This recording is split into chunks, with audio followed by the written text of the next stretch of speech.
we look at how we can enable this. With those words, once again, very warm welcome to all our honorable chief ministers and also to our convening minister, if I can say. And I request him, honorable minister Shri R.K. Singh ji, to share his thoughts and give us and guide us on the way forward and give the keynote address, please. Shri R.K. Singh ji.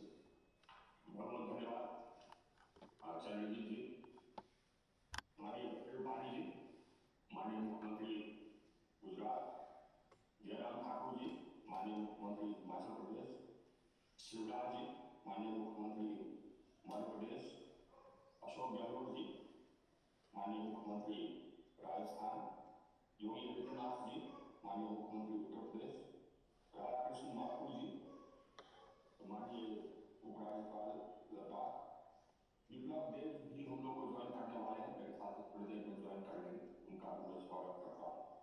पहले मैं आप लोगों को यह बता दूं कि हम लोग आपस में डिस्कस करेंगे, आपस में चर्चा करेंगे, लेकिन हम लोगों की चर्चा को सुनने वाले करीब 25,000 डेलीगेट हैं दुनिया भर से। आरई इन्वेस्ट हम लोग करते हैं हर 2 साल, यह तीसरा आरई इन्वेस्ट है और इसके अंतर्गत दुनिया के जितने बड़े साइंटिस्ट हैं अक्षय ऊर्जा के, रिन्यूएबल एनर्जी के, वो भाग लेते हैं, पॉलिसी मेकर्स भाग लेते हैं, जितने बड़े इंडस्ट्रीज हैं दुनिया भर में जो कि अक्षय ऊर्जा से संबंधित है वो भाग लेते हैं और वो लोग अपने नए नए टेक्नोलॉजीज का प्रदर्शन करते हैं। इस बार वर्चुअल प्रदर्शन होगा, 100 से अधिक कंपनियां अपने टेक्नोलॉजीज, नए टेक्नोलॉजी का प्रदर्शन कर रही हैं इस आरई इन्वेस्ट में। हम लोग का जो यह आयोजन है हर 2 साल पर, यह दुनिया का सबसे बड़ा आयोजन हो गया है अक्षय ऊर्जा के क्षेत्र में। इतना बड़ा आयोजन दुनिया में और कहीं नहीं होता और ऐसा आयोजन जिसमें कि पॉलिसी मेकर्स भी भाग लेते हैं, इंडस्ट्री भी भाग लेता है और जितने साइंटिस्ट हैं, इन्वेस्टर्स हैं, ये सब भी भाग लेते हैं। तो यह एक बहुत बड़ा कांग्रेस है और वो सब लोग आज हमसे जुड़े हुए हैं और हम लोगों को सुनेंगे।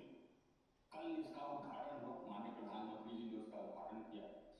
माननीय प्रधानमंत्री इजराइल ने उद्घाटन में उपस्थित थे, वो भी अपने भाषण से हम लोगों को लाभान्वित किए। माननीय प्रधानमंत्री नीदरलैंड्स, उन्होंने भी अपना भाषण दिया। इसके अतिरिक्त 2-3 और देश के माननीय मंत्रीगण थे, ऊर्जा मंत्री, यूनाइटेड किंगडम के ऊर्जा मंत्री उपस्थित थे, उन्होंने अपना भाषण दिया। यूनाइटेड किंगडम इस बार COP26 का प्रेसिडेंट है, तो वहाँ के जो माननीय ऊर्जा मंत्री है अलोक शर्मा जी, उन्होंने अपना विजन COP26 का, यूनाइटेड किंगडम का जो विजन है वो भी दर्शाया। हम लोग सब जाएंगे वहाँ पर COP26 में भाग लेने, जैसे इसके पहले बाकी सब कॉन्फ्रेंस ऑफ पार्टीज होता है, सभी दुनिया के सभी देश मिल बैठ करके विचार करते हैं कि ग्लोबल वार्मिंग को रोकने के लिए और क्या करना है, जो एनवायरमेंट का ह्रास हो रहा है, पर्यावरण में ह्रास हो रहा है, इसको रोकने के लिए और क्या करना है। और सभी देश अपना अपना कमिटमेंट करते हैं, जैसे हम लोगों ने भी किया अपना कमिटमेंट पिछली बार। और प्रधानमंत्री जी ने जो कल भाषण दिया, जैसे चंद्र जी ने जो बताया, वो बहुत ही एक डायनेमिक भाषण था और उन्होंने बताया कि भारत ने क्या किया और क्या अचीवमेंट रहा है भारत का। तो आप लोगों को जानकर यह खुशी होगी कि क्लाइमेट एक्शन में भारत दुनिया में एक अग्रणी देश के रूप में उभरा, बल्कि ऊर्जा के क्षेत्र में हम लोगों ने जो काम किया है पिछले 5 वर्षों में, वह और कहीं इतना काम नहीं हुआ। दुनिया के और किसी देश में 15 महीने में 2,60,00,000 लोगों को कनेक्शन नहीं दिया है। इसको एक्सपेंशन ऑफ एक्सेस करते हैं, कि ऊर्जा सब तक पहुंचाना। इतना बड़ा एक्सपेंशन ऑफ एक्सेस दुनिया में इतने कम समय में और कहीं नहीं। हम लोगों ने आज हम लोगों ने आपका इसमें अहम भूमिका है, हर घर को कनेक्शन दे दिया और अभी भी हमारा यही कहना है कि अगर कहीं घर कोई छूटा हुआ है तो उसको दे देना कनेक्शन, उसके लिए केंद्र सरकार जो भी राशि है वो देते हैं। इसी तरह से हम लोगों ने पूरे देश को एक ग्रिड में जोड़ दिया और ये एक इंटीग्रेटेड ग्रिड इतना बड़ा दुनिया में और कहीं नहीं। प्रधानमंत्री जी ने ये सबको बताया, जितने फॉरेन डेलीगेट्स थे, जितने मंत्रीगण थे, प्रधानमंत्री गण थे, उनको इतना बड़ा ग्रिड और कहीं नहीं। और हम लोगों ने कोने कोने को एक ग्रिड में जोड़ दिया, एक ग्रिड।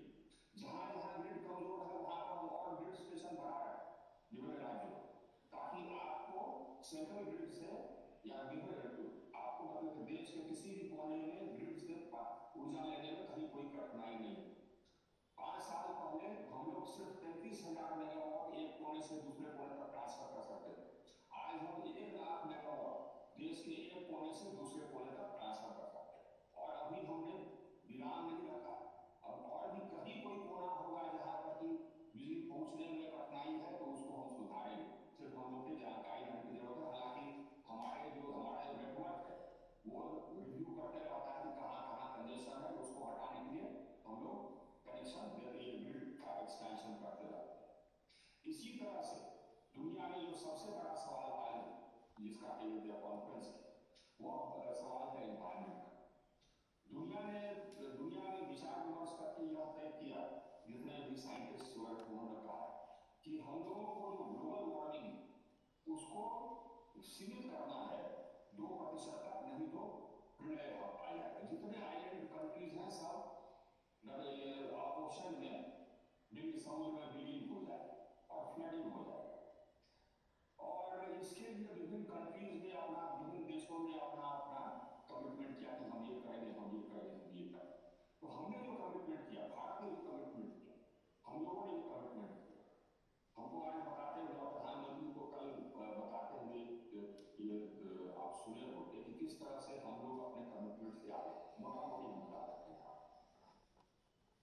हम लोगों ने COP21 के में एक नेशनली डिटरमाइंड कंक्लूजन बताया, हर देश कहते हैं कि हम क्या करेंगे। तो हम लोगों ने कहा कि 2030 तक नॉन फॉसिल फ्यूल से हमारा जो बिजली प्रोडक्शन है वो 40% तक होगा। यानी कि हमारा जो बिजली प्रोडक्शन कैपेसिटी है, जनरेशन कैपेसिटी, उसका 40% हम कर देंगे नॉन फॉसिल फ्यूल से, यानी कि कोयला, गैस, ये पेट्रोलियम प्रोडक्ट्स से नहीं, बल्कि अक्षय ऊर्जा से, जिसमें कि हाइड्रो, सोलर, विंड ये सब शामिल। आपको जानकर के खुशी होगी कि आज के दिन में हमारी स्थापित क्षमता नॉन फॉसिल फ्यूल 38% हो गई, 38.1% हो गई।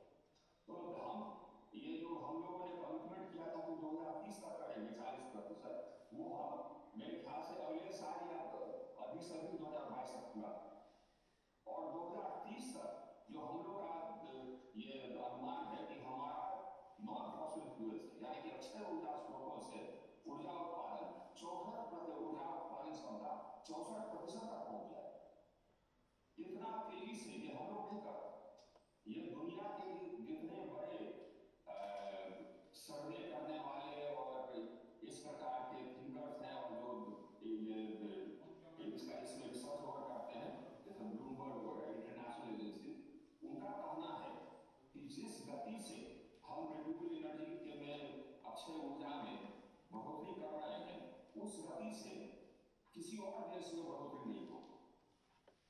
2015 से 2019 तक जो भी हम लोगों ने बिल्ड किया, इतना बिल्ड दुनिया में और कहीं नहीं इस 5 साल के बीच में। ये हम लोग जैसे कि चंद्रजी जी कह रहे थे कि हम लोग 4th बिगेस्ट अट्रैक्टिव डेस्टिनेशन है दुनिया में, यह सही नहीं है। दुनिया में हम सबसे अट्रैक्टिव डेस्टिनेशन है renewable energy. Renewable energy capacity हमारी चौथी होगी, दुनिया में चौथी सबसे बड़ी होगी, चीन सबसे बड़ा। लेकिन सबसे अट्रैक्टिव डेस्टिनेशन दुनिया में कौन है? वो हम है, तो हम नहीं करें। वो भी जैसे ब्लूमबर्ग जैसे सर्वे करने वाले लोग का कि इंडिया सबसे अट्रैक्टिव डेस्टिनेशन इमर्ज किया। पिछले 4 वर्षों में हमारे यहाँ विदेशों से $64 बिलियन का इन्वेस्टमेंट हुआ, $64 बिलियन का इतना इन्वेस्टमेंट रिन्यूएबल एनर्जी में और कहीं नहीं हुआ। आइए इसलिए हुआ है क्योंकि हम लोगों ने ऐसा व्यवस्था किया है जो कि पारदर्शी। तो दुनिया के जितने बड़े बड़े पेंशन फंड है या जितने बड़े बड़े फंड है वो यहाँ इन्वेस्टेड हमारी पारदर्शिता के कारण और हमारी व्यवस्था के कारण। इस व्यवस्था को हमको बनाए रखना है, इस व्यवस्था को हमको और सुदृढ़ करना है। जो सर्वेज हुए उसके अनुसार G20 देशों में जो सबसे बड़े देश हैं दुनिया के, उसमें से एक हम ही देश है जो कि ग्लोबल वार्मिंग को 2% तक सीमित रखने के लिए जो कार्रवाई होनी चाहिए वो हम कर रहे हैं। मैं उतना का हम कर रहा हूँ, बाकी सब कार्रवाई कर रहे हैं, लेकिन उस स्केल में नहीं कर रहे हैं कि वो ग्लोबल वार्मिंग को 2% तक रखें। ये हम लोगों की उपलब्धि, ऊर्जा क्षेत्र में जो उपलब्धि हम लोगों की है वो शायद अनपैरेलल्ड दुनिया में और, लेकिन हमारा अभी जर्नी समाप्त नहीं हुआ, अभी हमें बहुत दूर बहुत आगे जाना। हमारा डिमांड बढ़ेगा। अक्टूबर महीने में हमारा डिमांड बढ़ करके 12% बढ़ा, 12%।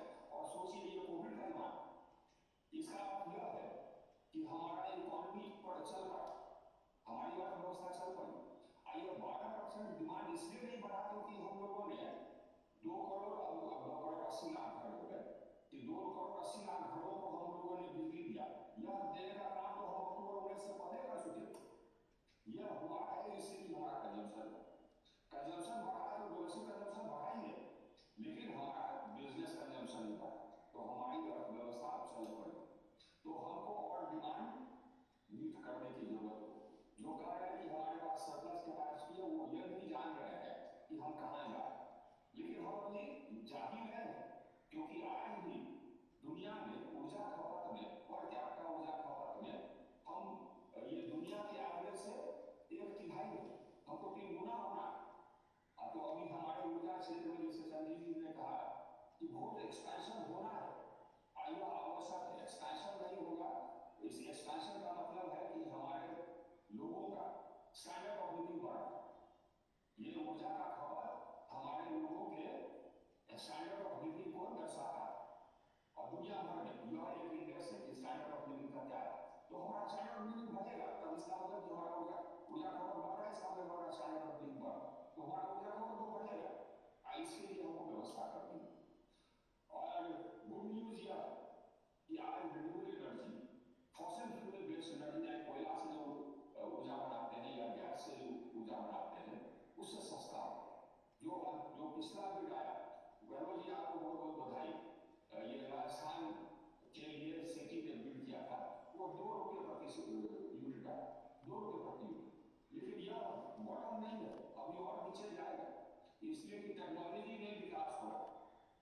तो 2 रुपये से घट करके ये 1 रुपये 80 पैसे, 1 रुपये 50 पैसे तक जाएगा। मिडिल ईस्ट में, तो दुनिया के अन्य देशों में 1 रुपये 50 पैसे तक चला गया, हमारे यहाँ भी जाएगा। तो हमारे यहाँ अब ये एक सुखद स्थिति है कि हमको ऊर्जा की खपत हमारा बढ़ रहा है, लेकिन ऊर्जा के स्रोत का जो दाम है वो हम घट रहा है। हम लोग अगर इसी प्रकार से अपनी पारदर्शिता बनाए रखेंगे और डिसीजन मेकिंग बनाए रखेंगे, तुरंत निर्णय लेंगे। हम लोगों ने यहाँ पर न्यू रिन्यूएबल एनर्जी में एक अलग बॉडी बना दिया है, कोई डिस्प्यूट होता है तो कोर्ट उसको जाने की जरूरत नहीं, एक न्यूट्रल बॉडी है जो तय कर दे, आगे वो तय कर देती, वो हम लोग मान लेते, कहीं कोई दिक्कत नहीं होती। इसी तरह से हमारा जो बिड सिस्टम है वो दुनिया में सबसे पारदर्शी बिड सिस्टम, सब लोग देख रहा है कि कौन किसको कितना बिड कर रहा है, कौन बिड कर रहा है ये भी जानकारी नहीं। और इसी सब कारण से लोग आते हैं, हम पेमेंट इंश्योर करते हैं, ये ऊर्जा आप सप्लाई करिएगा तो आपको पेमेंट हो जाएगा, इसीलिए इतना हमारे यहाँ इन्वेस्टमेंट आ रहा है और अभी इन्वेस्टमेंट आएगा। तो हम लोग एक अच्छे जगह पर है, ऊर्जा की मांग एक ऐसे जगह पर है जिसे कि हम लोग गर्व कर सकते हैं कि जितना काम हम लोगों ने किया या जो कर रहे हैं वो शायद अनपैरेलल्ड है।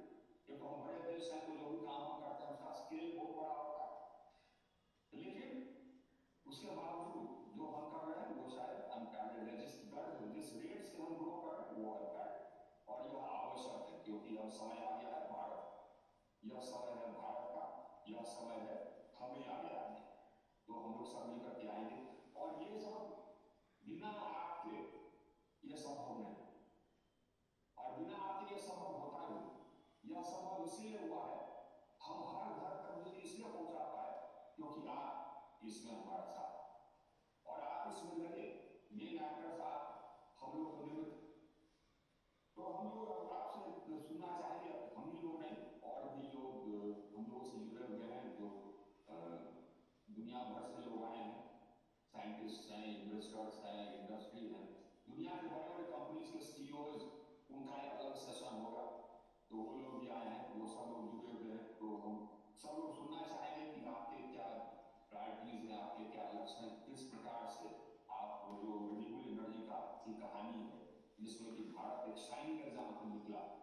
एक लीड ले लिया है भारत ने, एक क्षेत्र में अगर किसी एक क्षेत्र में अगर भारत ने लीड लिया है दुनिया में, तो वो है एनर्जी के क्षेत्र।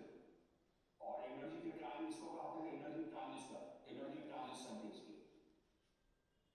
तो आप लोग को सुनने के लिए सभी लोग तैयार बैठे हैं। हम लोग आपसे निवेदन करेंगे एक एक करके चंद्र जी। तो जैसे शायद हाँ चंद्र जी हमारे कॉन्फेडरेशन ऑफ इंडियन इंडस्ट्री उसके चीफ एग्जीक्यूटिव हैं चंद्र जी। जितने जो उद्योग जगत है उसको उसका प्रतिनिधित्व चंद्रजीत जी करता है, बताइए सर।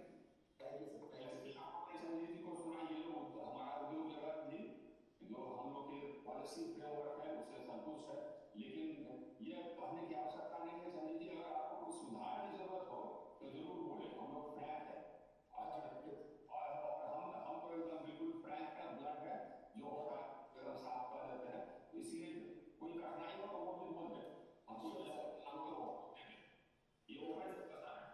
बिल्कुल सर, बहुत बहुत धन्यवाद। और सर थैंक यू सर, आपने बहुत बहुत इंपॉर्टेंट कुछ मुद्दे उठाए हैं अभी, और बहुत महत्वपूर्ण इश्यूज पे भी आपने चर्चा की। और ये एक जो एजेंडा आज का ये इंपॉर्टेंट जो सेशन चीफ मिनिस्टर्स प्लीनरी में आपने ये एजेंडा को एकदम बिल्कुल सेट कर दिए हैं। और मुख्यमंत्री ने कुछ टाइम प्रेशर्स में है, इसलिए मैं ऑर्डर में थोड़ा तब्दीली कर रहा हूँ।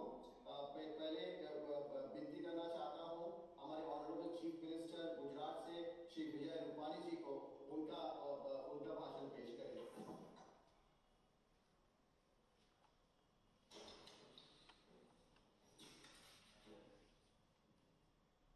इस कार्यक्रम में उपस्थित केंद्रीय मंत्री आदरणीय आर.के. सिंह जी, हमारे उत्तर प्रदेश के मुख्यमंत्री आदरणीय योगी आदित्यनाथ जी, मध्य प्रदेश के मुख्यमंत्री आदरणीय शिवराज सिंह जी चौहान जी, हिमाचल प्रदेश के मुख्यमंत्री आदरणीय जयराम ठाकुर जी, राजस्थान के मुख्यमंत्री आदरणीय अशोक गहलोत जी, त्रिपुरा के मुख्यमंत्री आदरणीय श्री विप्लव कुमार जी, लद्दाख के governor Shri Radhakrishna Mathur ji, director general Chandrajit Banerjee, और हमारे गुजरात के एनर्जी मिनिस्टर सौरभ भाई पटेल, श्री प्रदीप सिंह जी जाडेजा, इस कार्यक्रम में उपस्थित भाई और बहनों, भारत सरकार के न्यू एंड रिन्यूएबल एनर्जी मंत्रालय ने renewable energy investors meet and expo के तीसरे संस्करण के आयोजन किया है। इसके लिए मैं आपको बहुत बहुत अभिनंदन देता हूँ। आज के इस कार्यक्रम में हमारे माननीय प्रधानमंत्री और हमारे मार्गदर्शक श्री नरेंद्र भाई मोदी जी भी उपस्थित हुए थे। यह हमारे लिए बहुत ही सौभाग्य की बात है। रिन्यूएबल एनर्जी के क्षेत्र में प्रगति करने के उद्देश्य से जलवायु परिवर्तन की पहल, उस पर जोर देने के लिए मैं प्रधानमंत्री का आभार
बाद रिन्यूएबल एनर्जी के उपयोग में हमने जन भागीदारी का भी शामिल किया, सही और सरल नीति लागू की, जिससे रिन्यूएबल एनर्जी को प्रमोट करने वाली कंपनियां और जनता दोनों को लाभ और दोनों को मिलने वाला यही लाभ आज गुजरात के प्रगति का एक महत्वपूर्ण हिस्सा बन गया है। हमारे माननीय प्रधानमंत्री जी ने साल 2022 तक रिन्यूएबल एनर्जी से 175 गीगावाट एनर्जी और साल 2030 तक 450 गीगावाट एनर्जी उत्पादन का हमें लक्ष्य तय किया है। हम प्रधानमंत्री जी के इस लक्ष्य को पूरा करने में पूरी मेहनत से काम कर रहे हैं। मैं आप सभी को ये बताना चाहूंगा कि गुजरात के कुल ऊर्जा उत्पादन में रिन्यूएबल एनर्जी की हिस्सेदारी 37% है। साथ ही भारत के कुल रिन्यूएबल एनर्जी में गुजरात का योगदान 13% है। साथियों, रिन्यूएबल एनर्जी को हमें केवल ऊर्जा के विकल्प के रूप में ही नहीं देखना चाहिए, बल्कि यह सेक्टर रोजगार के लिए भी एक बड़ा अवसर है। गुजरात में इस सेक्टर ने बड़ी संख्या में रोजगार दिए हैं, जिससे दूसरे उद्योगों और लोगों में इस पर भरोसा बढ़ा है। हमने रिन्यूएबल एनर्जी को राज्य के दूर दराज के इलाकों और समुद्र के किनारे बसे गांवों के लिए एक सुरक्षित ऊर्जा के रूप में अपनाया है। इसका असर सामाजिक खुशहाली के साथ साथ आर्थिक मजबूती में भी देखा जा सकता है। गुजरात में हम अलग अलग सेक्टर को रिन्यूएबल एनर्जी के उपयोग के लिए प्रोत्साहित कर रहे हैं। एक और जहां हम सोलर रूफटॉप योजना के माध्यम से आवासीय घरों में सोलर पैनल लगा रहे हैं, तो वही दूसरी ओर हम सोलर पार्क, विंड पार्क का भी निर्माण कर रहे हैं। रिन्यूएबल एनर्जी वाले इस पार्कों का सीधा लाभ गुजरात के उद्योगों को हो रहा है। इतना ही नहीं, हमने किसानों को भी इसमें शामिल कर दिया है। सूर्य शक्ति किसान योजना, इसके माध्यम से हमने किसानों को अपने इस मिशन में भागीदार बनाया है। हमारी ये किसानों के बीच बहुत ही लोकप्रिय हुई है। ये योजना किसानों को न केवल सस्ती बिजली देती है, बल्कि ये किसानों के लिए आय के अतिरिक्त साधन भी है। साथियों, हमारा प्रयास है कि हम लोगों को रिन्यूएबल एनर्जी पर ज्यादा निर्भर बनाए। हमारे इस प्रयास के कारण गुजरात से सोलर रूफटॉप योजना और सूर्य शक्ति किसान योजना बहुत ही सफल रही है। मुझे आप सभी को ये बताते हुए भी खुशी हो रही है कि देश के कुल रूफटॉप योजना में 24% केवल गुजरात में है। गुजरात में अभी 1,70,000 आवासीय मकानों का सोलर रूफटॉप सिस्टम का लाभ मिल रहा है। इतना ही नहीं, आत्मनिर्भर गुजरात पैकेज के अंतर्गत रेसिडेंशियल रूफटॉप योजना, जिसे हमने सूर्य गुजरात का नाम दिया है, इसके तहत भी हम लोगों को आर्थिक मदद भी दे रहे हैं। हमने इस योजना के तहत अब तक 65,000 लाभार्थियों को 190 करोड़ रुपयों की सब्सिडी दी है। साल 2010 में जब हमने पाटन के चारणका में, जब प्रधानमंत्री यहाँ मुख्यमंत्री थे, तब एशिया की सबसे बड़ी मल्टी डेवलपर और मल्टी बेनिफिशियरी सोलर पार्क का निर्माण किया था। तब किसी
इसलिए वो अलग अलग सेक्टर को एक साथ लेकर आए और जरूरत अनुसार नीतियों को भी लागू किया।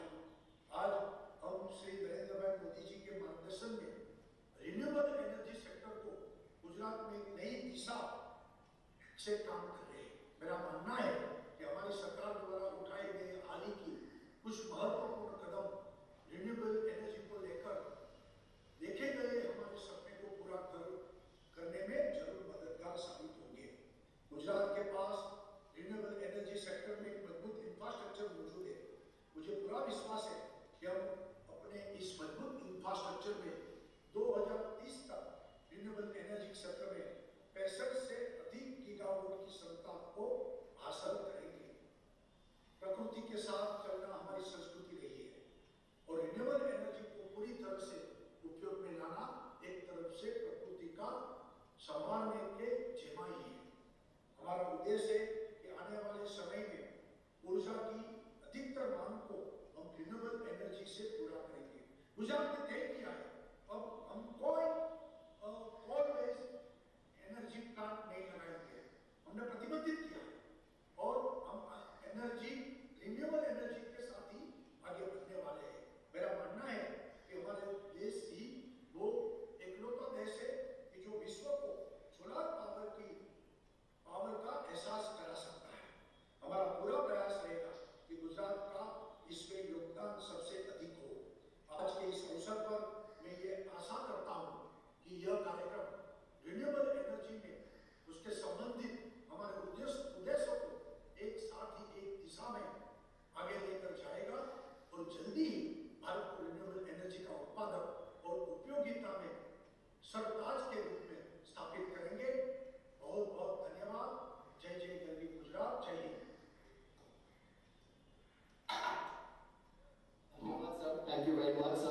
और बहुत बधाई सर आपको और गुजरात को, क्योंकि बहुत सारे विषय में आयुर्वेद क्षेत्र में गुजरात का लीडरशिप हमने देखे हैं और गुजरात के ये सारे जो कदम जो उठाए हैं, जो लिए हैं और जो पॉलिसी फ्रेमवर्क आपने बनाए हैं, उन्होंने आज उसका आउटकम हम देख रहे हैं और इसके लिए हम आपको बहुत बहुत मुबारक देना चाहता हूँ। इसी के साथ मैं रिक्वेस्ट करूंगा Shri Ashok Gehlot ji, the Honorable Chief Minister of the state of Rajasthan, वो उन्होंने अपना विचार रखे और अपना व्यूज शेयर करें। हमारे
इस धरती पर भविष्य में मानववाद और जीव मात्र के अस्तित्व पर ही सवाल या निशान लगाएंगे, या जैसा हमारे प्रधानमंत्री, यशस्वी प्रधानमंत्री जी कहते हैं कि पर्यावरण को बचाना, धरती को बचाना है और विकास की गति में जारी रखना है, तो पर्यावरण और विकास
एनर्जी को एक स्थान से दूसरे स्थान पर ले जाने के लिए ग्रीन एनर्जी डेडिकेटेड कार्यक्रम के अंतर्गत 2,900 किलोमीटर सर्किट तथा 11 सब स्टेशन हम विकसित कर रहे हैं। हमारी विंड एनर्जी की संभावित क्षमता लगभग 15,000 मेगावाट, अभी हम 2300 मेगावाट विंड से ऊर्जा प्राप्त कर रहे हैं। मध्य प्रदेश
कार्यक्रम में हमारे बीच में माननीय केंद्रीय ऊर्जा मंत्री श्री आर.के. सिंह जी, जिनका भी हमने संबोधन सुना, मध्य प्रदेश के माननीय मुख्यमंत्री आदरणीय श्री शिवराज सिंह चौहान जी, गुजरात प्रदेश के माननीय मुख्यमंत्री श्री विजय रूपाणी जी, उत्तर प्रदेश के माननीय मुख्यमंत्री श्री योगी आदित्यनाथ जी, त्रिपुरा के माननीय मुख्यमंत्री श्री विप्लव कुमार देव जी, लेफ्टिनेंट गवर्नर लद्दाख आदरणीय Shri Radha Krishna Mathur ji, director general CI Shri Chandrajit Banerjee ji, और हमारे साथ में हिमाचल प्रदेश के माननीय ऊर्जा मंत्री श्री सुखराम चौधरी जी, मध्य प्रदेश के ऊर्जा मंत्री भी हमारे साथ जुड़े हुए हैं, BD कन्ना जी, राजस्थान के और आज के इस कार्यक्रम में सभी जो इस टेक्नोलॉजी के माध्यम से जुड़ करके इस कार्यक्रम का हिस्सा बने सभी मित्रों, सर्वप्रथम तो मैं आर.के. सिंह जी को बहुत बहुत बधाई देता हूँ इस आयोजन के लिए। कोविड-19 के इस दौर में भी हमको काम करना है और काम करने की संभावनाएं जो भी हमारे पास उपलब्ध है, उन सारी संभावनाओं के अंतर्गत आगे बढ़ना है। और उस दृष्टि से मैं समझता हूँ कि बहुत ही महत्वपूर्ण ये कार्यक्रम आपने ये आयोजन जो किया है, इसके लिए मैं माननीय आर.के. सिंह जी को बहुत बहुत बधाई देता हूँ। माननीय प्रधानमंत्री जी ने अपने संबोधन में बहुत सारी बातों को लेकर के स्पष्ट किया है कि भारत ऊर्जा के क्षेत्र में आगे बढ़ना चाहता है और उसमें जो लक्ष्य निर्धारित हम सब लोगों ने किए हैं, उन लक्ष्यों को निर्धारित करने के पश्चात उनको हम हासिल करें, उस दिशा में हम तेज गति से आगे बढ़ें।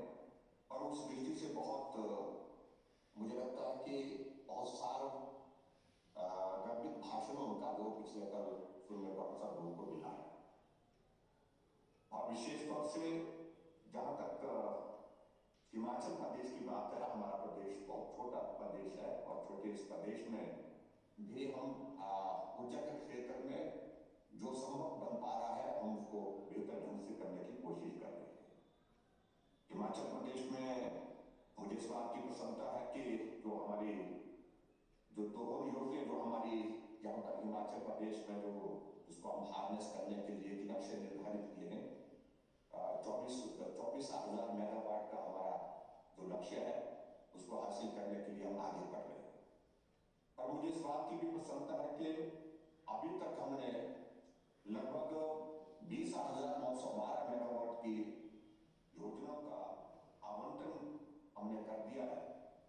और ये कहते हुए हमको प्रसन्नता होती है कि जहां हिमाचल प्रदेश बाकी राज्यों की तुलना में बहुत छोटा राज्य है, ऐसी परिस्थिति में अगर हाईवे सेक्टर में अगर काम की बात आए, हाईवे सेक्टर में अगर पूरे हमारे कॉन्ट्रीब्यूशन योगदान की अगर बात करें, जहाँ पूरे देश भर में 45,000 मेगावाट हाईवे सेक्टर में जनरेशन होती है कुल मिलाकर के, और उसमें से 10,596 मेगावाट सिर्फ हिमाचल प्रदेश जो है अपना योगदान देता है। और उस दृष्टि से अभी भी हमारा आने वाले समय में जो लक्ष्य है, उस लक्ष्य को आगे बढ़ाने के लिए हम तेज गति से हम काम करने की कोशिश कर रहे हैं। और मुझे पूरा भरोसा है कि आने वाले समय में हम निश्चित रूप से जो लक्ष्य निर्धारित करके काम करने की हम जो कोशिश कर रहे हैं, उसमें हम सफल भी होंगे।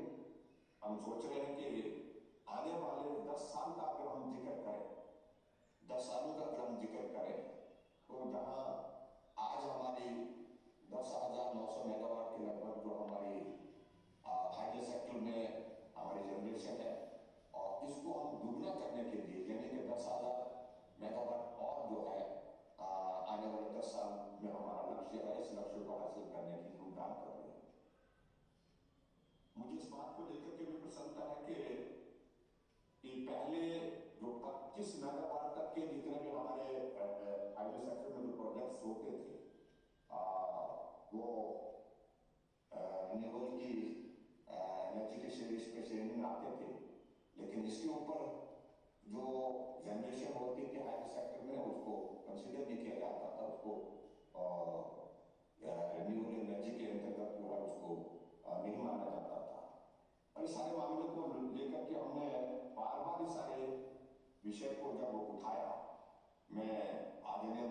आर.के. सिंह जी का हृदय से आभार व्यक्त करना चाहता हूँ कि आपने उस दिशा में हमारी बात को सुना और उस बात को 2019 की जो हमारी पॉलिसी है उस पॉलिसी में कवर करके जो है एक बहुत बड़ा एक कदम आपने उठाया, उसके लिए मैं हृदय से आपका आभार व्यक्त करता हूँ।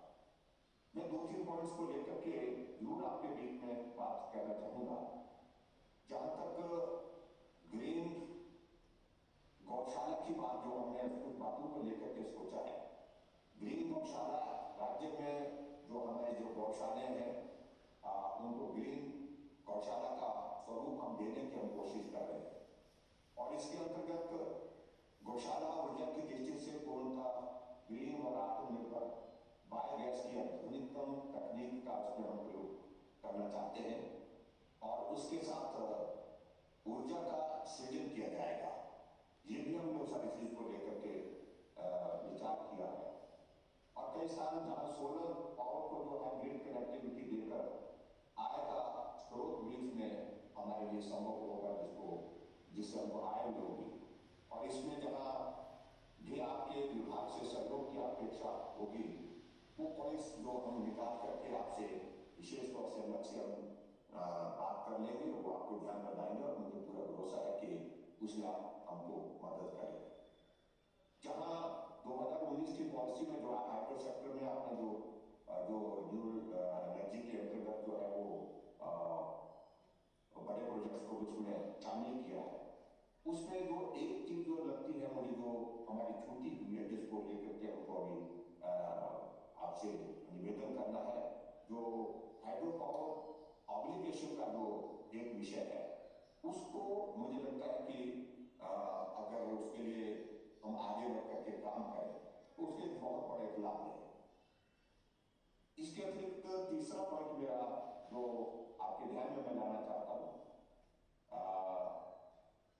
आपसे मैंने पावर इक्विपमेंट मैन्युफैक्चरिंग हब के विषय में भी पहले भी बातचीत की थी, हमने 2-3 बार हम इस बारे में चर्चा कर चुके हैं और हमारे जो एडिशनल चीफ सेक्रेटरी पावर ने भी इस संदर्भ में आपसे बात की थी, आपके अधिकारियों से भी बातचीत की है। एक ड्राफ्ट स्कीम हमने बना करके भेजी है और हिमाचल प्रदेश सरकार के लिए पूर्णतः जो है वो ये हम प्रतिबद्ध हैं उसके लिए और हम चाहते हैं कि जो मैन्युफैक्चर को आकर्षक दर पर बिजली, भूमि व अन्य यूटिलिटीज इसमें प्रदान करें ताकि इस सारे इसमें जो है आगे बढ़ करके बेहतर काम कर सके। आपसे मेरा इस बात के लिए भी निवेदन है कि जो कॉमन फैसिलिटीज और जो इंफ्रास्ट्रक्चर हेतु ग्रांट जो है वो उपलब्ध कराने के लिए मैं चाहूंगा कि उसमें आप हमारी मदद करें, ये भी मैं आपसे विनम्र आग्रह करना चाहूंगा।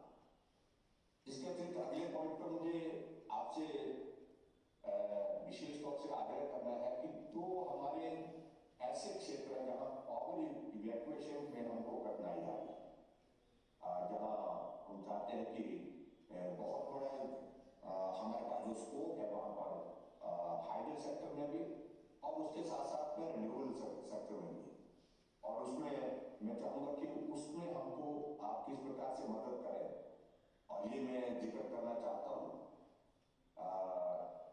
वो ये जो पावर इवैक्यूएशन की जो हमको प्लानिंग मुझे लगता है कि बहुत शीघ्र करनी चाहिए, क्योंकि जितना देर हम करेंगे उसमें उतना ज्यादा उसमें जो है हमको और वहां पर जो है प्रोजेक्ट लगाने में, काम शुरू करने में कठिनाई होगी।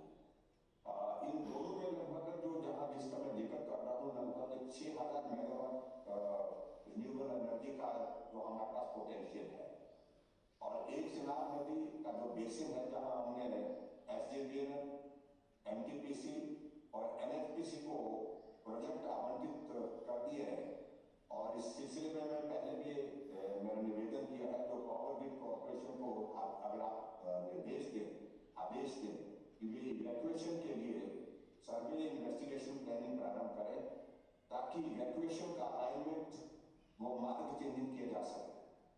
दूसरा क्षेत्र लाहौल स्पीति है जहां सौर ऊर्जा के 880 मेगावाट सोलर पार्क को SJVN को आपने विकसित करने का दायित्व दिया है। उसी के साथ मिला हुआ जंगी थोपन प्रोजेक्ट भी है जो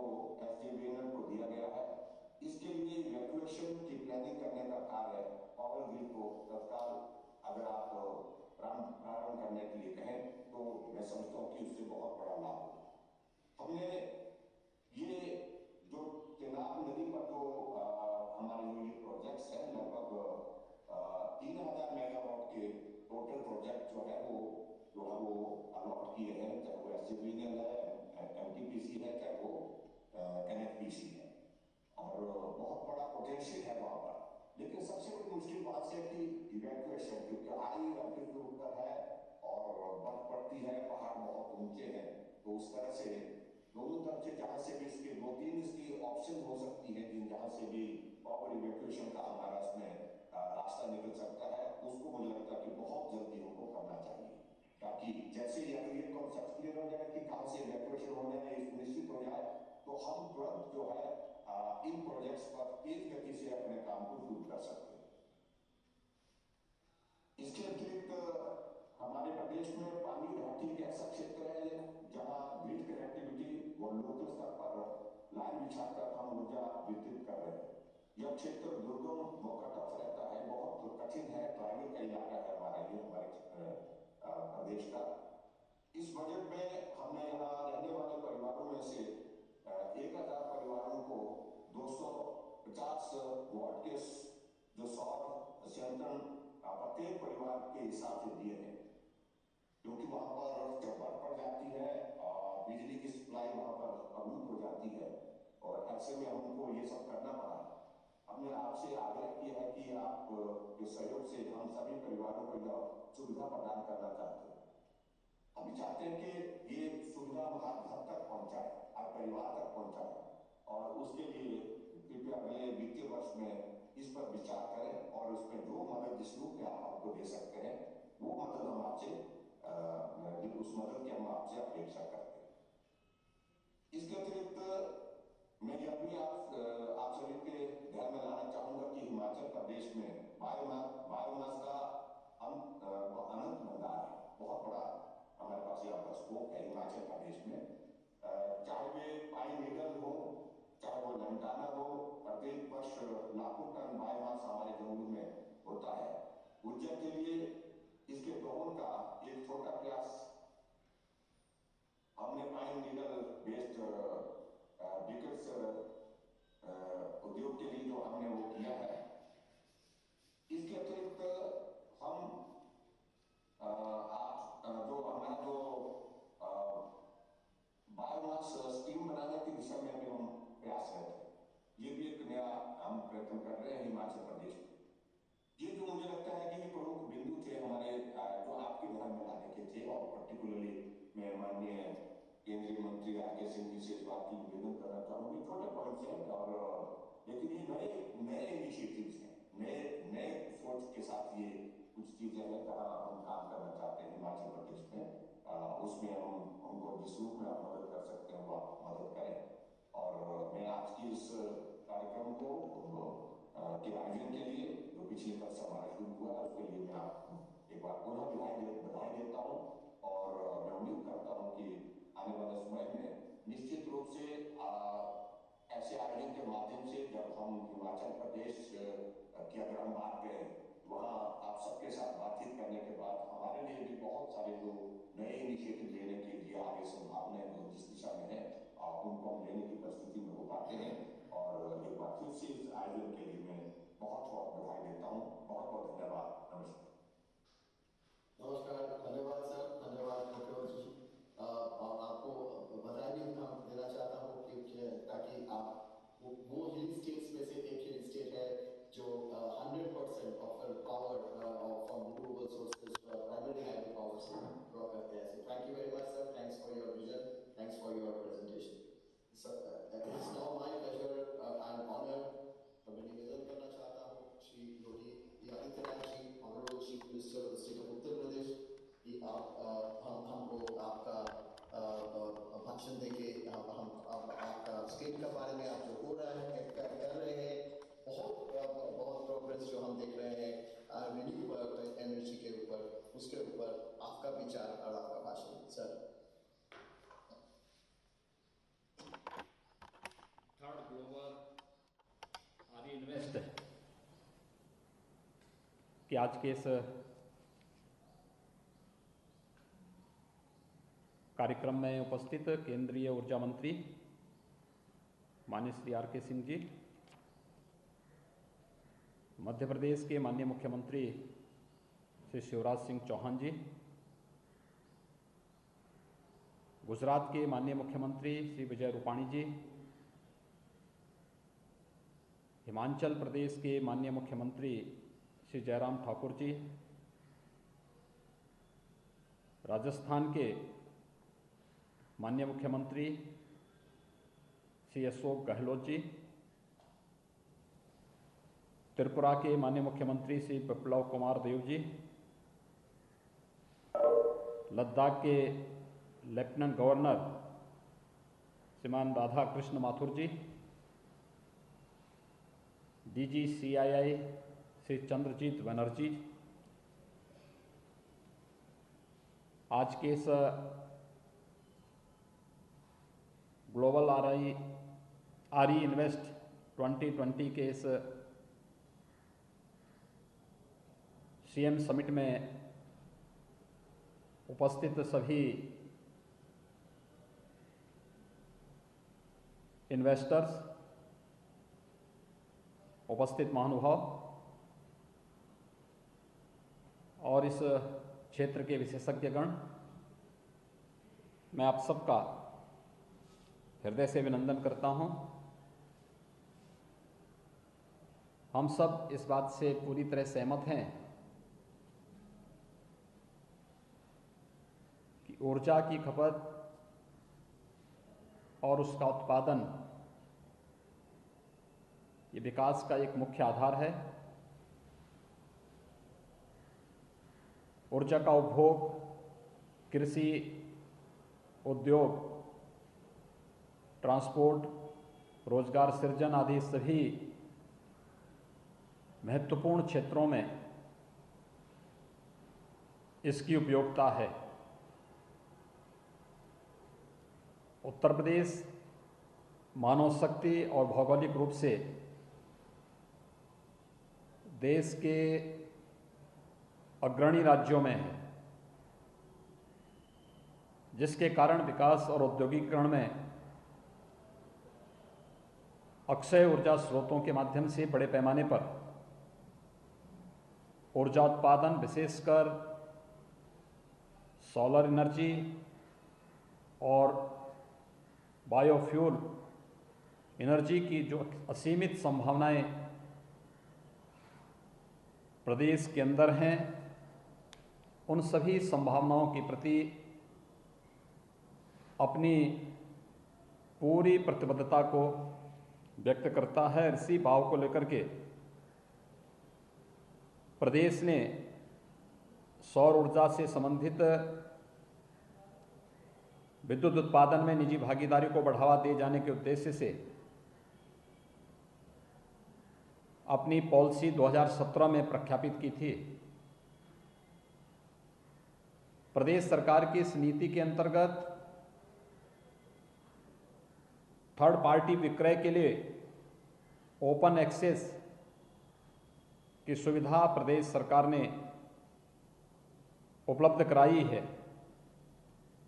कैप्टिव उपयोगार्थ सोलर पावर परियोजनाओं की स्थापना एवं सोलर पावर पार्क,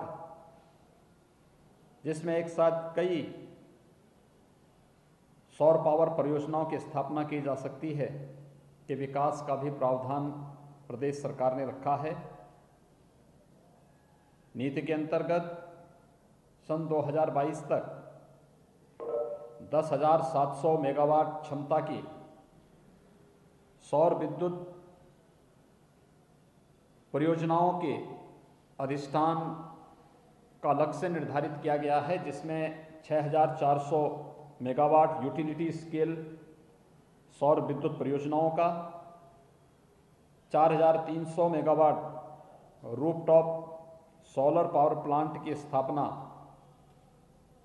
के लक्ष्य को प्रदेश सरकार ने निर्धारित किया है। प्रदेश सरकार की जो सौर ऊर्जा नीति 2017 है, इसमें प्रोत्साहन के लिए कुछ प्रावधान किए गए हैं, जैसे ऑनलाइन सिंगल विंडो क्लियरेंस की व्यवस्था, सोलर पावर परियोजनाओं की स्थापना हेतु भूमि पर 100% स्टैंप ड्यूटी में छूट, इलेक्ट्रिसिटी ड्यूटी में 10 वर्ष के लिए 100% की छूट, सोलर पावर परियोजनाएं हेतु पर्यावरण क्लियरेंस के लिए जाने की छूट,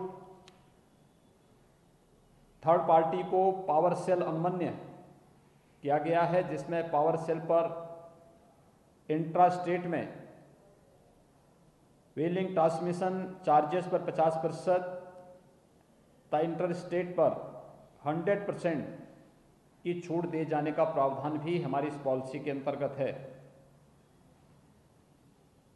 प्रदेश के बुंदेलखंड और पूर्वी उत्तर प्रदेश में स्थापना हेतु 5 मेगावाट एवं अधिक क्षमता की सोलर पावर परियोजना के ग्रिड संयोजन हेतु पारेषण लाइन पर आने वाले व्यय राज्य सरकार के द्वारा वहन करने के लिए कुछ व्यवस्थाएं दी गई हैं, जैसे 5 मेगावाट से 10 मेगावाट क्षमता के लिए 10 किलोमीटर तक, 10 मेगावाट से 50 मेगावाट क्षमता के लिए 15 किलोमीटर तक और 50 मेगावाट से अधिक के लिए 20 किलोमीटर तक ये सुविधा प्रदेश सरकार अपनी पॉलिसी के अंतर्गत सुविधा दे रही है। प्रदेश के बुंदेलखंड क्षेत्र में सौर विद्युत परियोजनाओं को बढ़ावा दिए जाने के उद्देश्य से 4000 मेगावाट सौर ऊर्जा उत्पादन के लिए ग्रीन एनर्जी कॉरिडोर के निर्माण का प्रस्ताव किया गया है। इस कॉरिडोर में उत्पादित ऊर्जा की निकासी के लिए पारेषण तंत्र के विकास पर लगभग 5500 करोड़ रुपए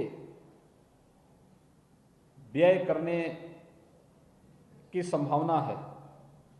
वर्ष 2021 से 2025 तक 4 वर्षों में प्रतिवर्ष 1000 मेगावाट की परियोजनाएं स्थापित कर लक्ष्य प्राप्त करने की योजना तैयार की गई है। प्रदेश में निजी विकासकर्ताओं द्वारा अब तक कुल 969 मेगावाट क्षमता की यूटिलिटी स्केल सौर विद्युत परियोजनाओं की स्थापना की गई है।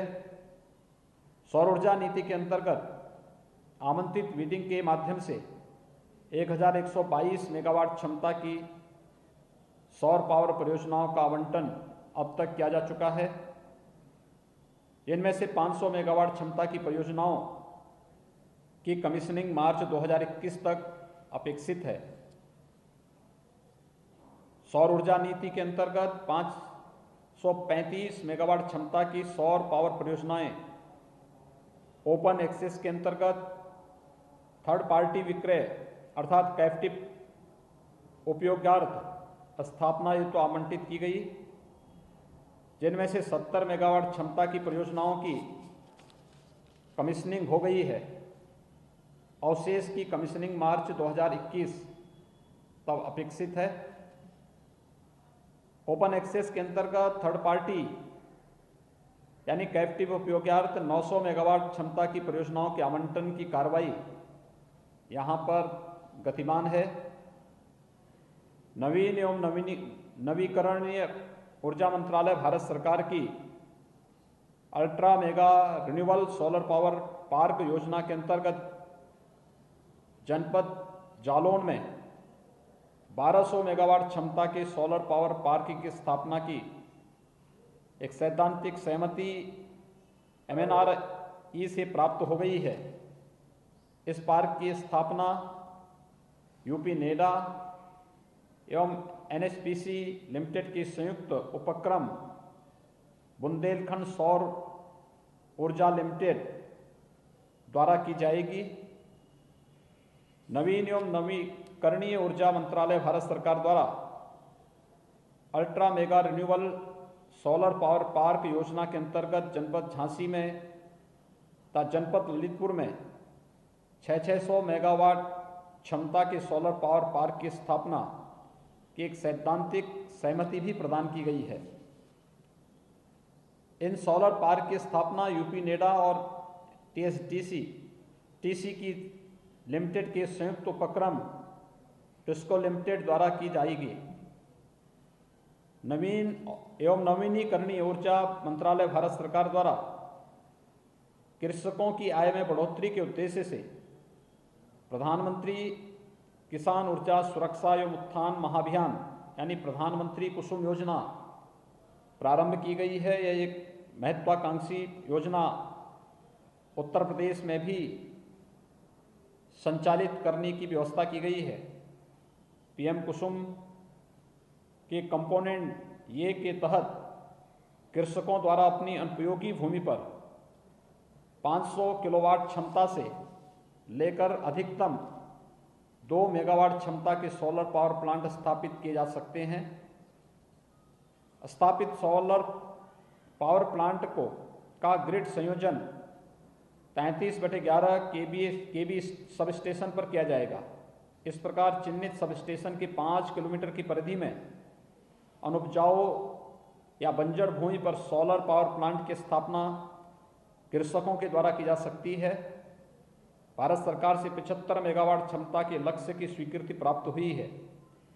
इसके सापेक्ष कृषकों के चिन्हीकरण की कार्रवाई बिडिंग के द्वारा प्रारंभ की जा रही है।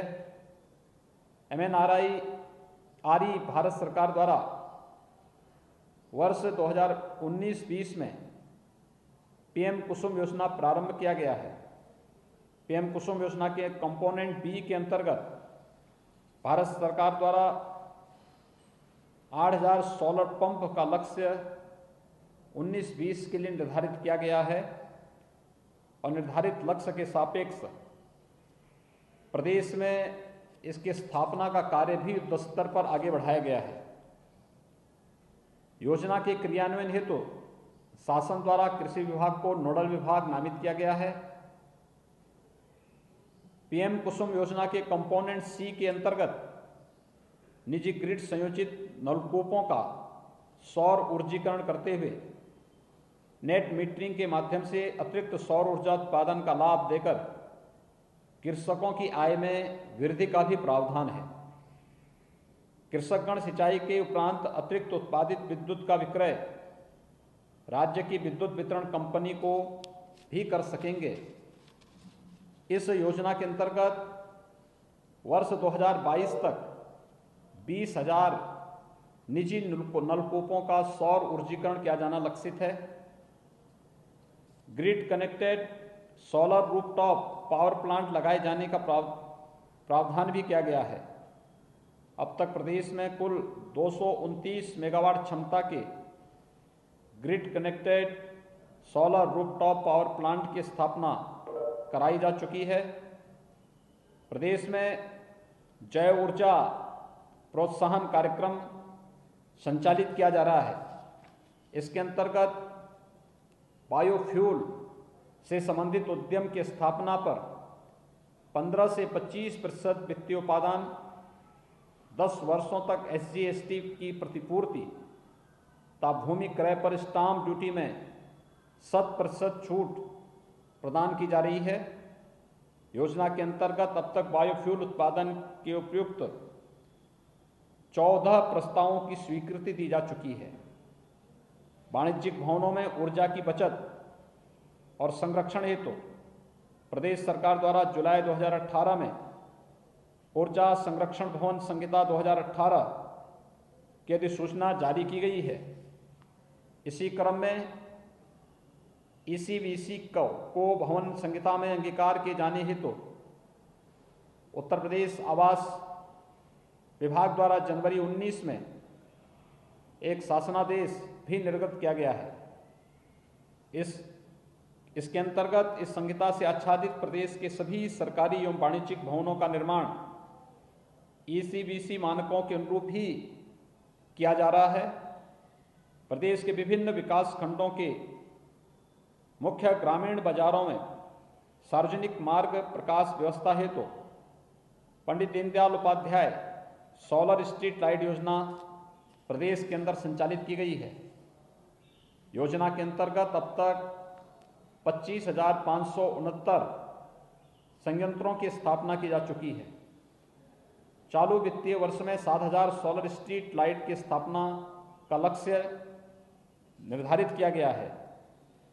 मुख्यमंत्री समग्र ग्राम विकास योजना के अंतर्गत चयनित राजस्व ग्रामों में वैकल्पिक मार्ग प्रकाश व्यवस्था हेतु सोलर स्ट्रीट लाइट संयंत्रों की स्थापना की जा रही है। योजना के प्रथम चरण में चयनित राजस्व ग्रामों में अब तक 13,791 सोलर स्ट्रीट लाइटों की स्थापना की जा चुकी है। वर्तमान वित्तीय वर्ष में 2,500 सोलर स्ट्रीट लाइट की स्थापना प्रस्तावित की गई है। सौभाग्य योजना के अंतर्गत प्रदेश में ऐसे सभी घरों को सौर ऊर्जा के माध्यम से विद्युतीकृत किया जाना है जिन्हें ग्रिड लाइन से विद्युतीकृत किए जाने में कठिनाई है। लगभग 1 लाख घरों को सोलर पावर पैक के माध्यम से विद्युतीकृत किए जाने का लक्ष्य है। योजना के अंतर्गत लगभग 45,000 घरों में सोलर पावर पैक अब तक स्थापित किए जा चुके हैं। प्रदेश के प्राथमिक विद्यालयों में स्वच्छ पेयजल एवं विद्युत की आपूर्ति सुनिश्चित करने के उद्देश्य से प्राथमिक विद्यालयों में सोलर आरओ वाटर संयंत्रों की स्थापना की योजना संचालित की जा रही है। योजना के तहत अब तक 3,400 प्राथमिक विद्यालयों में इस सुविधा का लाभ प्रदान किया गया है। प्रदेश में सिंचाई हेतु कृषकों का अनुदान पर सोलर पंप उपलब्ध कराए जाने की योजना भी क्रियान्वित की गई है। इस योजना के अंतर्गत विभिन्न क्षमता की कुल 29,648 सोलर पंप्स की स्थापना भी कृषकों के लिए उपलब्ध कराई गई है। मुझे विश्वास है कि जिस भाव के साथ भारत सरकार के ऊर्जा मंत्रालय ने इस समिट का आयोजन किया है, यह निश्चित ही अपने लक्ष्यों को प्राप्त करेगा और ग्रीन एनर्जी आज की आवश्यकता है। आज की इस आवश्यकता को ध्यान में रख करके जिस ऊर्जा के साथ, जिस विजन के साथ आदरणीय प्रधानमंत्री जी के मार्गदर्शन में माननीय ऊर्जा मंत्री श्री R.K. सिंह जी ने इस दिशा में कार्य प्रारंभ किया है, मुझे विश्वास है कि निश्चित ही हम लोग उस विजन के अनुरूप आदरणीय प्रधानमंत्री जी के द्वारा निर्धारित लक्ष्यों को प्राप्त करने में सफल होंगे। मैं इस पूरे अभियान के प्रति अपनी शुभकामनाएं देता हूं और विश्वास व्यक्त करता हूं कि ऊर्जा के क्षेत्र में माननीय ऊर्जा मंत्री भारत सरकार के नेतृत्व में यह देश नई आत्मनिर्भरता को प्राप्त करने में सफल होगा। इस पूरे समिट के प्रति मेरी शुभकामनाएं। धन्यवाद। जय हिंद।